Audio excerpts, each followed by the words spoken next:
Fala pessoal, bom dia, boa tarde, boa noite para quem estiver assistindo. Meu nome é Pedro e eu vou falar um pouquinho sobre equação do primeiro grau, alguns fundamentos sobre este assunto.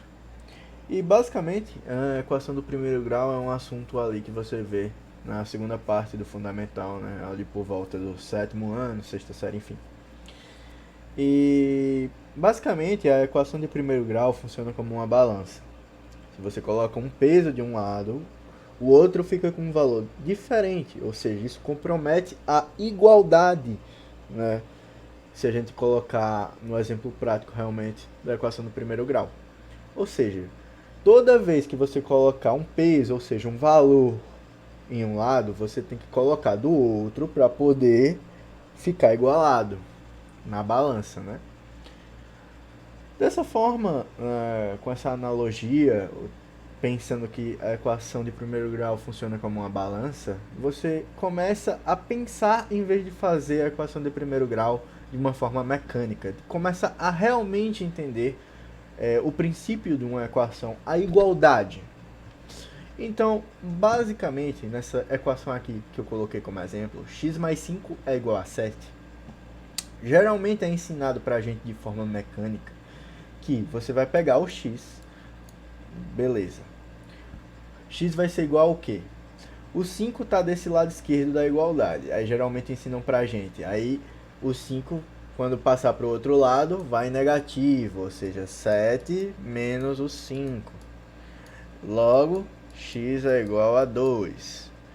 Da hora, você conseguiu resolver a equação, mas pensando direitinho, você só fez de forma mecânica, você não sabe explicar por que realmente deu 2.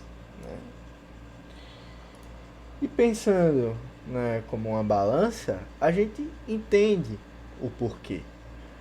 Por quê? É o que eu vou fazer agora.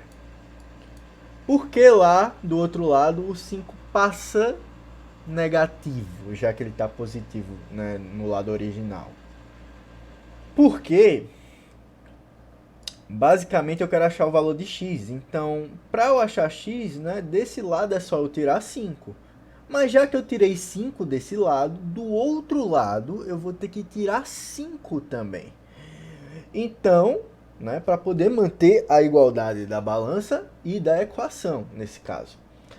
Então, eu tenho x mais 5, só que eu quero que só reste o x. Então, desse lado menos o 5 e do outro, para poder manter a igualdade, eu também tenho que tirar 5 do outro lado, né? E aí, 5 menos 5 desse lado dá 0, né? X mais 0 é igual a 7 menos 5, 2. Logo, x mais 0 é x e logo x é igual a 2. A gente chegou na mesma resposta, só que dessa vez a gente tem, o princípio, o conceito básico de equação de primeiro grau implementado na nossa mente, que a equação de primeiro grau funciona como uma balança. Quando você altera o peso de um lado, o valor de um lado, você tem que alterar o valor do outro lado, porque senão tem um desequilíbrio, uma desigualdade, e não é isso que a gente quer na equação de primeiro grau. A equação de primeiro grau tem que se manter numa igualdade, tanto no primeiro membro à esquerda, quanto do segundo membro, na direita da igualdade. Temos que manter essa igualdade em ambos os lados. E é isso. Se você entendeu, deixa aquele like. Se não, deixe sua crítica construtiva para eu poder melhorar minha didática. Eu vou nessa. Valeu, falou, fui!